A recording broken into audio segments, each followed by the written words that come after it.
Right then guys, it's PSL here, and today I'm here for the second episode in my series on Grand Prix Manager 2. Now the first thing I want to say is, just the support you guys showed on the first episode was absolutely phenomenal. The views, the likes, the comments, everything was rolling in, even the reaction on Twitter. I mean, there wasn't a massive reaction on Twitter, but compared to what I normally get on Twitter, which is basically nothing, yeah, it's absolutely phenomenal support from you guys. Although I haven't said that I never post anything on Twitter anyway. Well, I do, about once a week. But yeah, anyway, so yeah, just a reminder, the Drivers' Championship, Rubens Barrichello is joint leading the Drivers' Championship because he won the Brazilian Grand Prix last time out. Martin Brundle scored a point, and then the first race in Australia we will just not mention because we had a double retirement there. That went really well. Constructors' Championship, Williams are leading it obviously, Ferrari second, and we're in third. Good old Jordan in third place, in between Ferrari and Benetton. So that is good. I'm expecting it to be a matter of time before Benetton overtake us. But if we can beat McLaren, which is a possibility, if we can do that, then that will be phenomenal. So on to the sponsors. That's the first thing we need to do. Is obviously we've already got Mild 7 and Elf sponsoring us, so we don't need to waste our time with them anymore. Well, we will do, but not. We need to get new sponsors as opposed to appeasing the ones we've already got. So we'll get Siemens and Sanyo. And yep, so hopefully they'll join us after the Argentinian Grand Prix, as long as we have a decent result anyway. So yep, that's on the go. I'm trying to think, what else have we got to do? Drivers, yes, of course. One thing to remember is that Mika Salo will not be taking part in the next race because, as we saw, he's out with an illness. That is extremely rare, actually.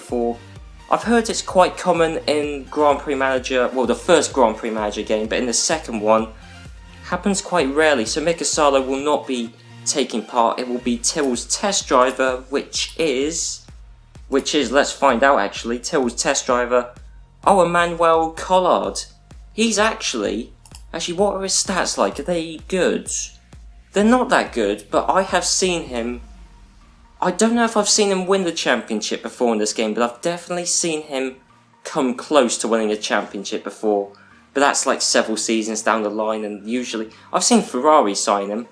But yeah, this does bring me on to one thing I asked you guys to mention in the comments, which was which drivers shall I sign for the next season.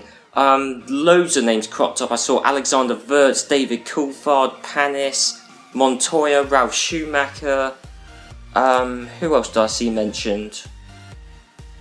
I don't know, but there were a lot of names mentioned. I've probably forgotten most of them, but yeah, I saw a lot of names mentioned. Barrichello, lots of people saying I should keep Barrichello. I don't think I actually saw anyone suggest I keep Brundle, which is quite surprising. I mean, I like Martin Brundle, and he's quite good in this game, pretty solid. But of course, I mean, well, at the moment, Barrichello's done 10 times better, literally.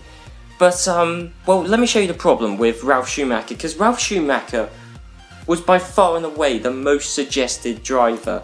The problem with experienced and rookie drivers, which I'll prove now, so hang on.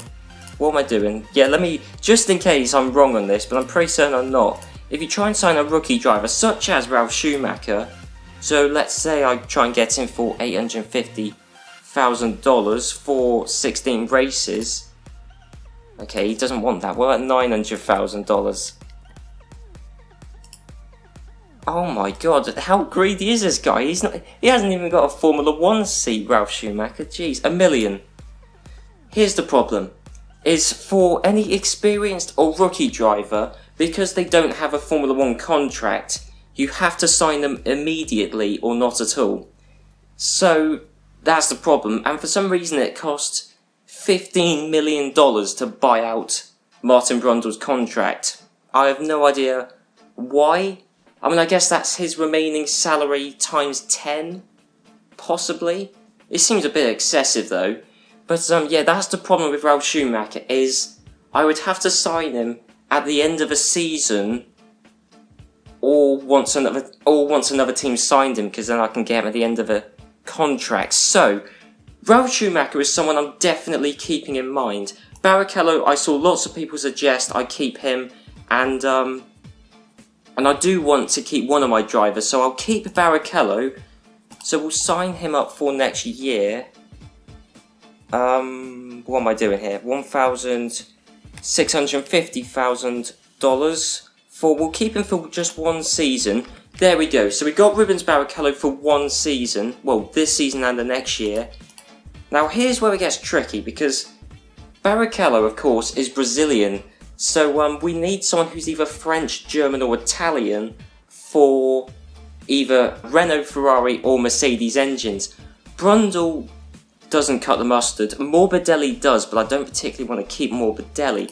So what I'm going to do to play it safe is I'm going to get a driver that someone suggested, Olivier Panis, because he's quite solid. I've got him in this game before. He has done me well in the past, so I will get Olivier Panis because he is French. So worst comes to worst, I'll be able to get French engines for next year. So we'll get Panis, and he's actually $1 million cheaper than Brundle, so that's a good start. Okay, $1,200,000. We'll get him only for a year as well. Needs a better salary. $1,250,000. Yep, that's fine. We'll get Olivier Panis once the season is done. So yep, next year we've got Barrichello and Brundle. Now you don't need to sign a test driver. It's not like F1 Manager where, I think on F1 Manager you get sacked if you don't have a test driver. On this game you do not need one. So I'm thinking I could wait till the end of the season, hope that Ralf Schumacher still hasn't got a contract, and then get him at the end of the season. Or if I can't get Ralf Schumacher, if worse comes to worse, I'll just get Take UA for his money. So yeah, that's the driver situation sorted. Sponsors are done. Then we'll fit some new parts. I was advised to click fit worn parts because it's slightly cheaper. I worked out it's $3,000 cheaper at the moment to just fit worn parts rather than fitting the lightest parts. I think that's because, maybe it's because you're not replacing the fuel tank, possibly. Hang on, have I done something? Oh no, it's only Morbidelli. I don't really need Morbidelli's car to be all fixed. Driver aids, yep, we've got them all fitted. We'll fit them onto Morbidelli's car. That does remind me. Okay, worry about setup later. I was told in the comments that every time you fit a new part, or crucially, get a new driver aid, you should probably do testing, because or else if you don't do testing, then reliability is, your reliability isn't too good. So that's what I'm going to do, is I'm going to do some testing with Morbidelli, with, crucially with the semi-automatic gears, and hopefully then our reliability will be quite good. So I don't know how much testing we'll do, maybe 50 laps, I don't know, well let's just find out. We'll do 50 laps, no, we'll do 100 actually. We'll do 50 laps, actually no, we'll do full race distance, why not? We'll do a full race distance around Silverstone, because of course you've got to pay per lap you do. I think it's, what was it, $2,000 per lap, so right, that's good. So we've done 61, well we've done a full race distance. So that's good. So we'll exit out of that. So we've got sponsors sorted, drivers are sorted, setup. That's all we need to do is fit a Buenos Aires setup, and then we're good to go, I think. So yeah, copy the plans and off to Buenos Aires. Now one thing you'll notice is that every session is ticked. That's not a mistake. I'm going to be doing every single session. And I know in the previous episode I said I have no idea what I'm doing. A commenter commented, believe it or not, no, someone commented, I know this user, they commented before, and I've never known how to pronounce their name, but it's Sail, whatever, you're seeing the comment on screen, Sail, I guess, I don't know, but I said in the previous episode, if someone wants to explain the race HUD to me, then that would be fantastic, you know, how to operate on a race weekend. And they genuinely sent a 36-page Word document, a pictured guide on how to operate during a race weekend. Absolutely unbelievable. I have no idea how long it took to make that guide, but it must have taken a really long time, so I fully appreciate your work, and that will be in the description. There's that guide, I think there's a few setups and a couple of other things as well, all sorts of useful stuff. So yeah, that work, that hard work which he's put in, will be available to all of you guys as well. So it's in the description, it's a zip file, and yeah, really useful. I would explain how it all works, but I don't want to drag this video on for too long, and all the information you would need is in the guide anyway. So yeah, with that, I'll see you guys later on in the race weekend. I should say actually, there is a reason for doing practice. I mean, I'm not really gaining any useful information out of it because I already know the setup and everything. The reason it's useful is in the bottom left hand corner below Barrichello's name, you get messages of events that have happened. And if you simulate through the session like I did in the previous episode, then it's just a bog standard practice session. If you watch it, as I'm doing now, occasionally you'll get drivers who retire. And if it's one of the lower teams, so 40, Minardi, Tyrrell, one of the less well-funded teams, if it's them, then if they retire or if they damage their car, if they don't have a third car there, because obviously this is in the days when, you know, teams had backup cars, or if they don't have enough spare parts, then that's it, they don't take part in qualifying or the race. So it actually adds a dynamic element, you know, watching practice, and same can be said for qualifying as well. If anyone retires during that, then yeah, their entire race weekend can end prematurely, depending on what they brought to the race weekend. Yeah, Barrichello's beaten the qualifying lap record by 0.08 of a second. Brilliant stuff. And Brundle didn't do that, but session should be coming to an end soon because I qualify at the end of the session, you know, when the track's as rubbered in as possible. There's no one even out on the circuit. Yep, qualifying our boys took a 1-2. Very equal on pace actually. In fact, actually, our guys and the Benettons and Emmanuel Collard, actually, Tyrrell have turned up to this, haven't they? Wow, it's both Jordans from both Benettons, from both Tyrrells. Emmanuel Collard, the test driver, he stepped up to the plate, and Katayama, Urko Katayama, 6th place in qualifying. That is brilliant. Then we got Padoa, Lamy and Montemini, who all won't be qualifying. No, who all won't be taking part in the race. So that's all good. Pre-race warm-up, much the same as practice, except, yeah, it's the exact same drill as practice, except you can only do 12 laps. So yeah, 12 laps, coming on lap 11, new tyres, bang, really, that's it. Right, so the pre-race warm-up is done, so Barrichello, Brundle, Berger, Alesi, Collard and Katayama, that is the grid for the Buenos Aires Grand Prix, followed by both Williams, Schumacher, Hakkinen, Irvine, Herbert, Coulthard, Frentzen, Diniz, Panis, Jos Verstappen, Ricardo Rosset and Giancarlo Fisichella. So, the race strategy. So, right. Actually, I don't need to work this out because I've done a few practice races around Buenos Aires just so I know what I'm doing, and I know that you can work this out obviously from the laps done. You don't want to look at your qualifying set 2, you don't want to look at that because obviously those tyres have been excessively worn because they were pushing in qualifying. But if you look at tyre set 1, the practice tyre set, 28 laps done with 84% wear, that should work out to 3% wear per lap. I know it is, definitely, it should be, because, yeah, previously when I've done a practice race around here, that has been the case, so, oh, there's something funny about this, isn't there, about the race. I think you don't put any fuel in the tank at the start, because there's a weird quirk with how you start the race. I think you don't put any fuel in the tank, and then you want to put the scheduled pit stop to be 2 laps less than you want to actually stop. So if I want to stop on lap 24, I've got to put it on lap 22. Because I think it puts in 2 laps extra starting fuel, I think. There's something weird, some weird quirk, which I can't remember off the top of my head, and I'm not gonna check, so we'll do the same for Brundle. 22 and 48. Again, I know it says in the guide that I know the person who wrote the guide, SAOL, or however you pronounce their name, their YouTube name, they said that they rarely go with the game's strategy, the game's suggested strategy, but I'm going to go with it because I've done some practice races and it's worked reasonably well for me. So we'll pit two-stop strategy, pitting on lap 24 and 48.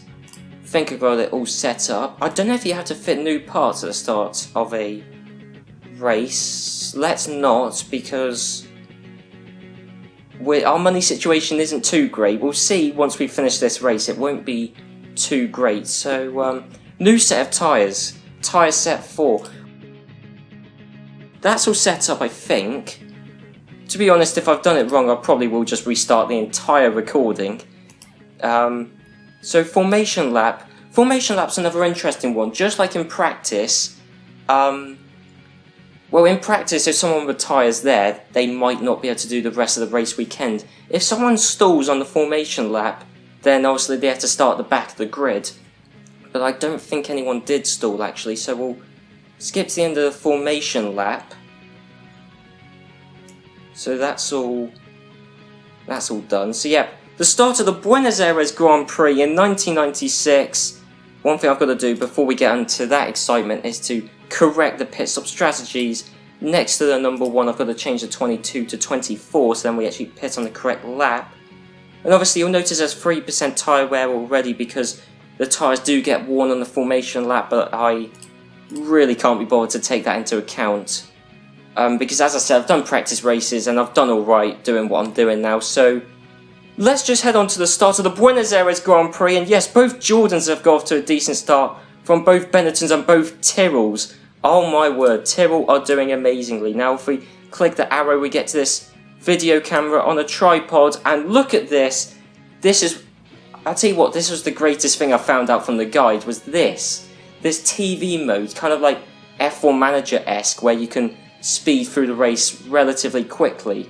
And so yeah, things are, we just gotta wait now till the pit stops come about. Obviously we'll get notified of any retirements, but at the moment, a Jordan 1-2. I'm not expecting it to stay that way. I know it says we're a lap ahead of everyone else. That's not true, because we could just click back on OK.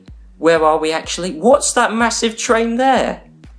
Down at the bottom, going down the start-finish straight. Wow. But no, if you look towards the top end of the track, as you can see, the visual gap, you got Brundle in second place, and you got both Benettons right up behind. So yeah, both Benettons are right up behind. It looks like, is that Collard? I think, well, either way, one Tyrrell's pulled out quite away from the other, and the Tyrrells are holding up a massive train. So at the moment, it looks like we're basically guaranteed points thanks to the Tyrrells. Yeah, it's Collard in 5th and Katayama holding up a massive train in 6th. Because obviously this is, 1996, before DRS days. Overtaking wasn't particularly, well, I mean, it didn't happen like every lap like it does nowadays, and whether that's a good thing or not is up to Katayama gained a place. What? Well, okay, I don't know how he did, unless Hill overtook him and then Katayama somehow re-overtook Hill. But yes, still very close between our guys and the Benettons. Well, I think we're basically guaranteed the top 4 position unless we retire. Although Villeneuve's catching, no, because Villeneuve's still behind Collard. The Tyrrells are going to be our best friends. Oh no, Emmanuel Collard is in the pits. As you can see, he's got the P next to his name. Johnny Herbert's retired, but Collard's in the pits, which means he's basically let Villeneuve go at this point. Hang on, was that someone else who retired? Because I just saw on the TV screen someone flash up, but I think that was just Johnny Herbert. I think it was a delayed message for that. So click new tyre set, 24 laps to take us to lap 48. And off you go, Barrichello. Yeah, fueled up, new tyres. I'm just really double checking I haven't done anything wrong. What about Brundle? Brundle's retired. What on earth has happened?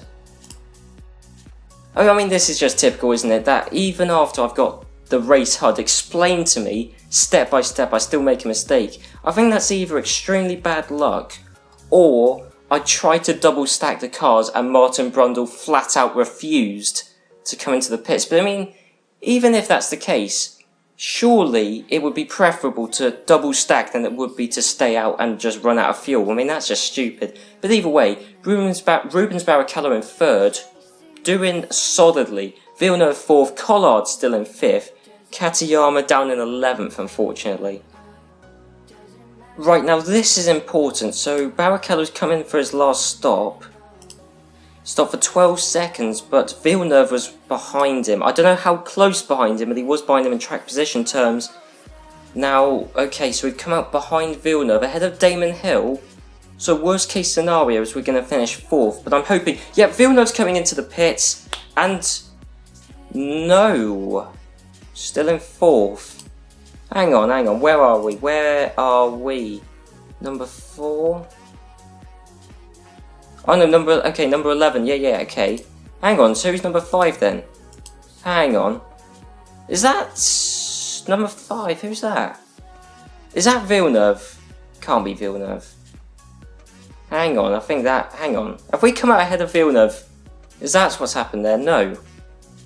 I don't know who Barrichello was dicing with there out on track, but we've been jumped by Villeneuve in the pits. All I can really hope for is that Villeneuve's going to stop again. Right, we're coming up to the final few laps. I'm still in 4th place. Panis and Frentzen have retired, but we've still got Gerhard Berger leading it, Jean Alesi 2nd, Jacques Villeneuve in 3rd, but amazingly, Rubens Barrichello in the Jordan is going to beat Damon Hill of all people in the Williams. I mean, look.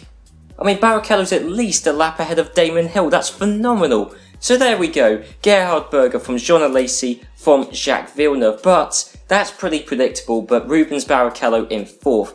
Damon Hill in 5th. Don't know what happened to him there. Collard in 8th. And Katayama in 11th. Honestly, I think it might have been good for Tyrrell that Mika Salo was ill this race. Because Collard did really well. I mean, he beat Katayama, qualified astonishingly well, and I just really doubt that Mika Salo could have done that, to be honest. So Martin Brundle out of fuel. Right, I'm gonna have to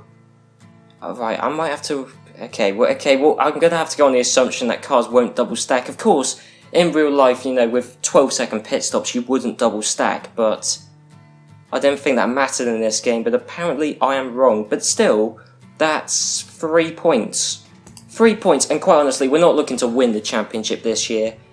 Benetton have outscored us, Williams have, but we've outscored McLaren and Ferrari, so we're still looking solid in the Constructors' Championship. In fact, how is it shaping up now? Well, yeah. We're 2 points ahead of Ferrari, and crucially, 7 ahead of McLaren, because I want to finish top 4, so things are looking good for that. Hopefully that result has been good enough for sponsors to want to join us, and yes, it has been, so we'll fill up the final 2 sponsor spots, because of course we got all these other spots filled up by Canon and Shell, which they're not paying us a lot for them, but we needed some money at the start of the season, so all the sponsor spots have been filled up. I don't know how long for, or how long until, okay, so some of them are running out in only 3 races time. Okay, so that's something to bear in mind, and then it's just, but one thing I should do is, of course, I've explained pretty much everything in this game. I know the first episode we didn't make too much progress. I don't know how many races I'm going to do in this episode, maybe 3, we'll find out, because I know how long I've been recording for, but I don't know how long this video's gone on for so far, because I've had to explain a few things, but there's also quite a bit to cut out, but yeah, so if you click on R&D, you can also acquire technology. This is basically breaking into teams' factories or spying on them, or doing something. Either way, it's either going into their factory or spying, looking at their car, and so we probably won't be able to get into Williams, because here's where the security contracts come into play, because at the moment, Williams, Ferrari, McLaren and Benetton all have the best security firm. So we probably won't be able to get into their factory. No, we'll try. Okay, we can't get into either of those. And we've got the best security contract as well. But come the end of the season, I guarantee you one of those top 4 will have a worse security firm next season. Hopefully so. It's very rare that they all stick with the best security firm. So come again with Ligier. Okay, we can get into Ligier. This could be useful. So obviously we can look at the parts they've got. As you can see, on their suspension they got track spar suspension, and either side of it is a plus, which means their suspension is better than ours, and same for their brakes. In fact, quite a lot of their stuff is better than ours. They've got a worse gearbox, obviously by the minus sign, and their transmission's the same. They've got a lot of stuff that's better than us. Externals, they got better vanes, and that's about it. So their internals are really good. Driver aids, haven't developed any. Well, I'll tell you what, Ligier, if they had some semi-automatic gears, they'd be right up there on the pace, because they're looking... Their car's pretty good. And also you can copy their car setup, but I've already got setup, so... We can't take any driver aids from them, so we can either try to buy a part from them, or we can try and acquire it, so steal it outright. So, okay, so here's the thing. So we could, okay, let's go for suspension, but here's the problem is you can't just buy it with money. Sometimes you can, but 90% of the time they'll want you to trade something. So we could get a suspension, or their suspension, if we give them our EMS plans. Now here's where it gets interesting, because honestly I don't know how good of a trade this is, because, well, I mean, if this was Williams or Benetton I wouldn't do it, because I don't want to give them, because if you're trading parts, essentially you're just helping each other, so you wouldn't gain an advantage. It's like, if I made a trade with Williams, we're both getting quicker, and I don't want to make Williams quicker, but this is only Ligier, so it might be wise to swap it, because if we try and acquire it, there's a good chance we'll get found out, and if we get found out, then we get fined. So, honestly, it's only Ligier. I don't really mind if Ligier get a little bit quicker. So, no, it's their suspension. Yeah, I mean, as I said, if this was Williams, I don't want to help make Williams better, or Benetton, but it's only Ligier. We're going to accept the trade, so we've now got their suspension, but they've also got our EMS as well. Our EMS as well. So we'll fit best parts, because of course we got a new suspension, although it's 2 kilograms heavier, but it's better. So hopefully that has been an improvement for us. And of course now we got a new part. We should probably do some testing to aid reliability, although our money situation isn't looking too good. Although the next race is European, and that's good, because if it's a European race, that means travel costs go down a lot. Right, so Martin Brundle, you can see him going around the hairpin on the far right hand side. He's on his flying do or die lap right now, so this could be, well, I mean, hopefully we should take pole position. I haven't actually been notified of any qualifying lap records being broken. That could change right now as Martin Brundle comes around the last corner. Will he break a qualifying lap record, but more importantly, will he take pole position? No idea. No idea, let's find out. Yes, he has. Pole position by 1.5 seconds. Frentzen and Herbert are currently 2nd and 3rd. So it was Tyrrell last race, it's now Sauber this race. And then we got Barrichello who's coming around the last corner right now, being held up by someone there. Oh, that's great. That's just a great end to Barrichello's qualifying lap. And Barrichello being held up really did not work for him there. He's in 2nd, but he's 7/10 by Martin Brundle. But, well, 7/10, that's a lot of time.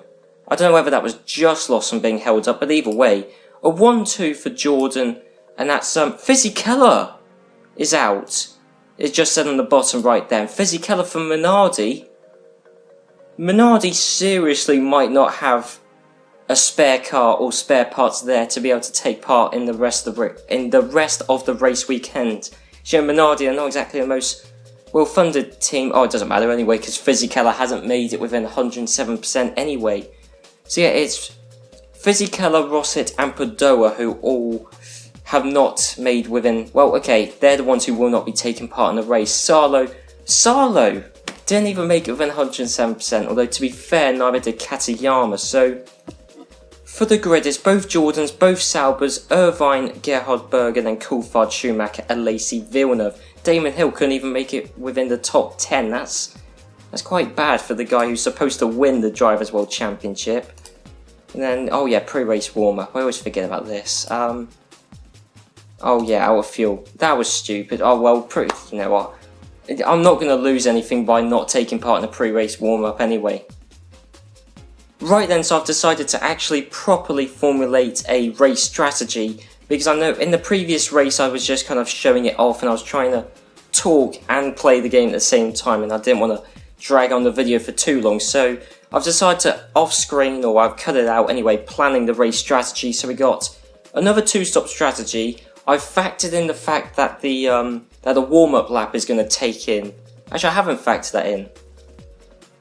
Oh no, but the last stint's longer anyway. Well, it doesn't matter, but of course the formation lap does take up a bit of tyre wear, but I thought I factored that in, but oh no, because I changed it, because I gave Barrichello the prime strategy, and then I realised, well, he qualified in second, so I should give Brundle the best strategy.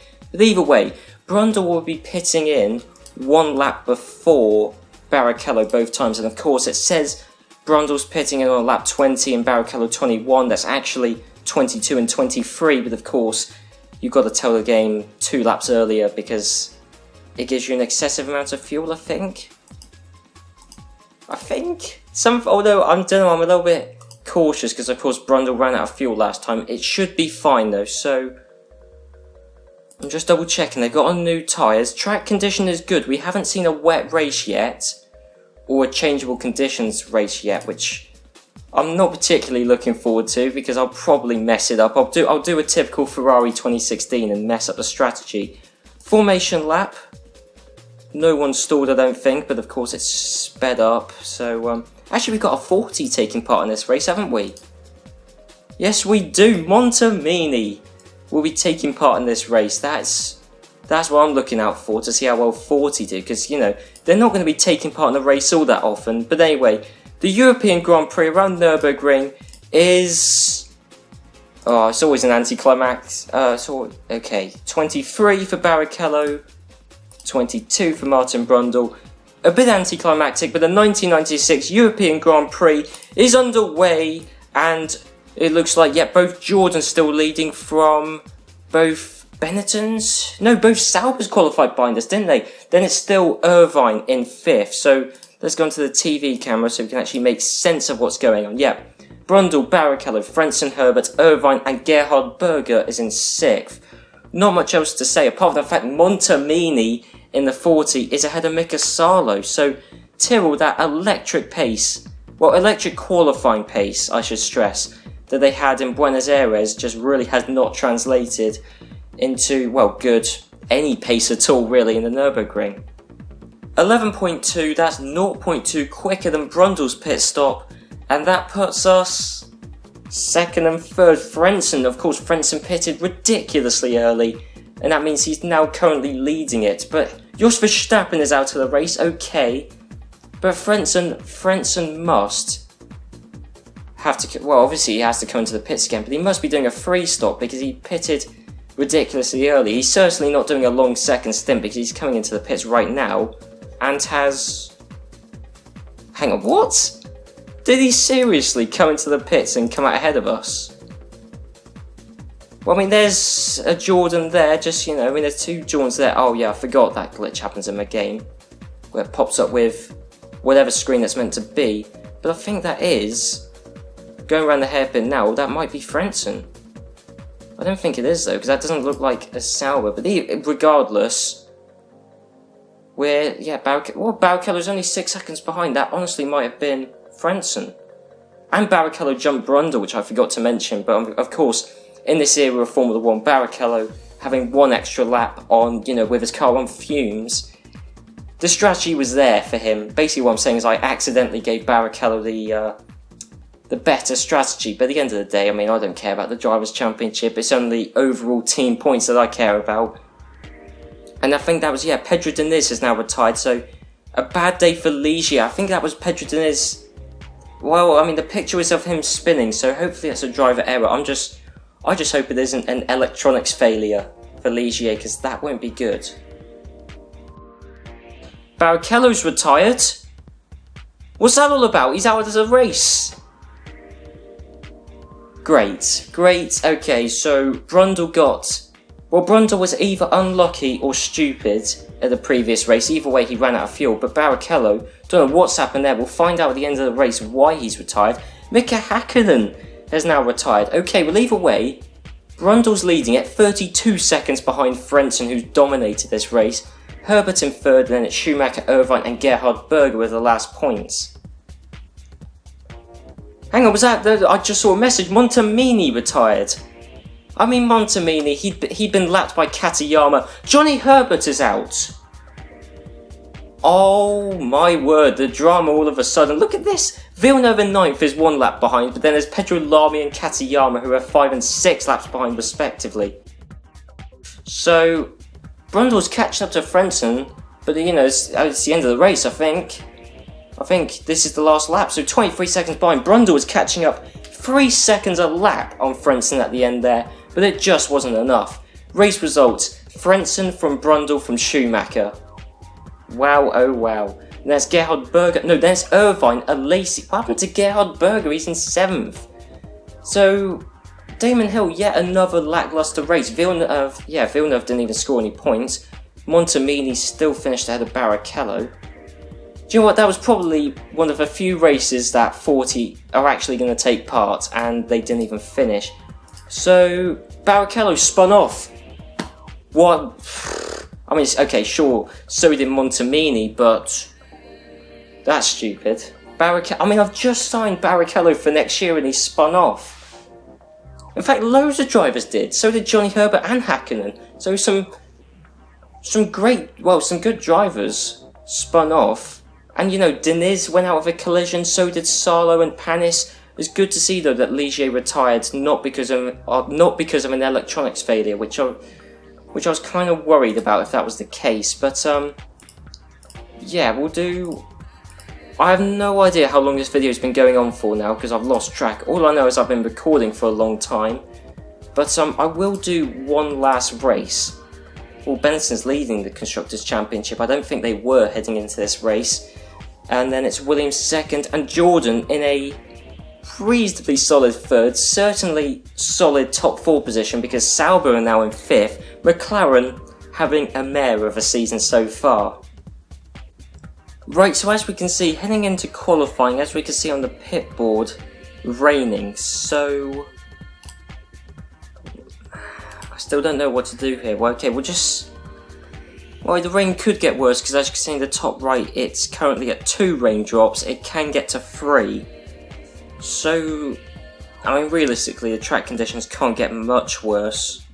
And we'll just stick it on do or die qualifying anyway, so we'll just wait for the track to rubber in as much as it can do. Once the FIA notifies us that the session is coming to an end, then we'll send our cars out on track. But, ooh, this could be. I mean, confidence is not high, let's put it that way, so once the FIA notifies us, it shouldn't be too long before. Well, how many cars have set a lap time? Okay, most of them have, so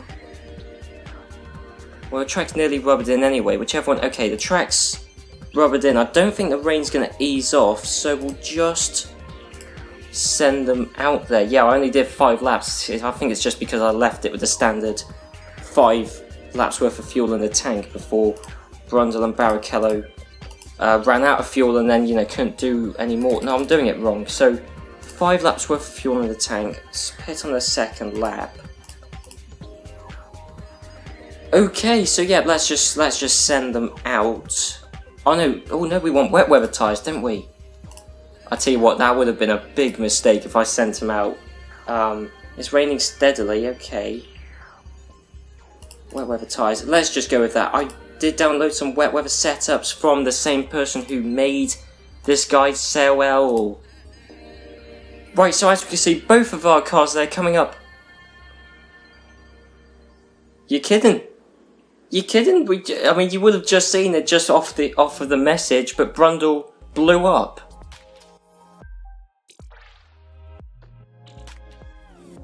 Barrichello's lap time wasn't good, okay, and I did give him the do or die instruction. Brundle, what do we do here? Can I not?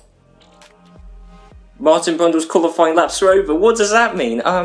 But we have a third car. And I think we brought Morbidelli, or maybe we didn't, but we certainly brought a third car. Is that it? Is that just Martin Brundle's qualifying over? Yeah, neither Minardi nor 40 has made it within 107%. Barrichello's are way down, but more worryingly, Brundle retired on his flying lap. Don't know why. Did it say reason unknown? I have no idea. That's quite worrying. Alright, we're going to the pre-race warm-up. It's a downpour at the moment, so that's, yeah, that's great stuff. Right, so here we are, the grid for Imola: Hill, Villeneuve, Schumacher, Alesi, Irvine, Hakkinen and Berger. That's pretty predictable. Barrichello all the way down 14th, but there won't be Martin Brundle taking part in this race. There won't. And it's raining because he says he needs a wet weather setup. Actually, I will find a wet weather setup, and I've also got to sort out the strategy. So yeah, give me a couple of minutes and I'll sort that out. So as you can see, I have got some wet weather setups provided to me by the same guy who made the guide which I talked about and showed you earlier on. So we'll fit on the wet Imola setup. I may as well. Don't know what difference that's made, but hopefully some.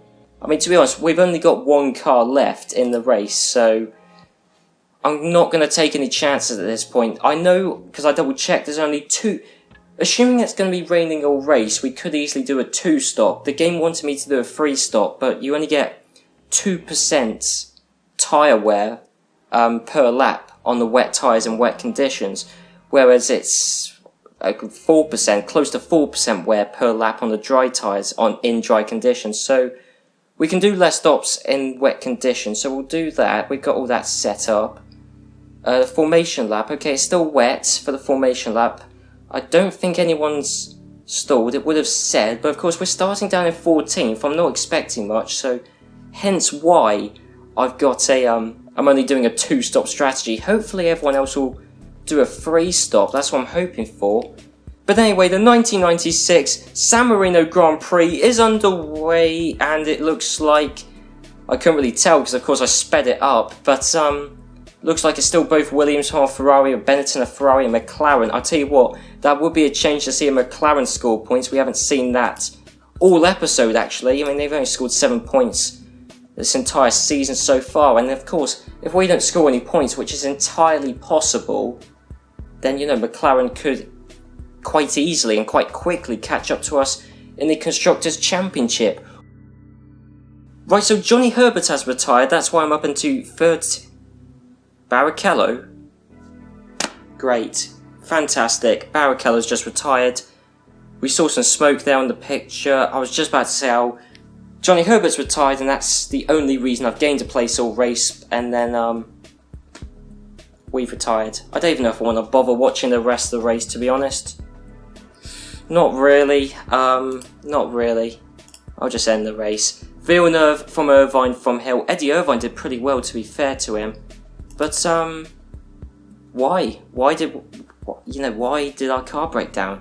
I still don't know what happened to Martin Brundle in qualifying, but reliability is something we need to sort out because, I mean, Brundle couldn't even complete a qualifying lap, and Barrichello, what was the part that went on him? He spun off! Barrichello, you can't keep doing that. That's ridiculous. I mean, Barrichello, I know I've signed him for next year. I know I've said he's a good driver. And in real life, he certainly is. But, he can't really keep spinning off. Great. I don't know what to say. I really don't. Oh, great. And because I'm assuming we need to buy a new chassis now because Barrichello wrecked one of them. Or maybe it's Brundle. Either way, one of them wrecked a chassis. That's $250,000. We probably aren't looking too good financially, actually. Well, I'll tell you what, things aren't looking too good at the moment. Well, okay, I say that. Drivers' Championship. Barrichello joint 6th with Michael Schumacher. That's not too shabby at all. And Martin Brundle in 9th. And then, that's not it. Constructors' Championship. We're still in 4th. That is the key thing. Is McLaren didn't score any points, and I mean, Sauber I'm not too worried about, but we're still in 4th in the Constructors' Championship. That's all I need, is the top 4. It doesn't matter if Williams, Benetton and Ferrari beat us, I'm expecting them to beat us. So McLaren, they're our number one priority. That's the team we've got to watch out for. And then we've still got Ligier, Tyrrell, Arrows, Minardi and Forti, who all haven't scored points. And yep, I will end this episode off here. So anyway guys, if you've enjoyed this episode, be sure to leave a like and let's see if we can continue the amazing support for this series. The support on the first episode was unbelievable, and if we can get that same level of support for this episode and for the rest of the series, that will be brilliant. And I'll see you guys next time for the Monaco Grand Prix and hopefully getting much more done of this 1996 season. 5 races down, 11 to go.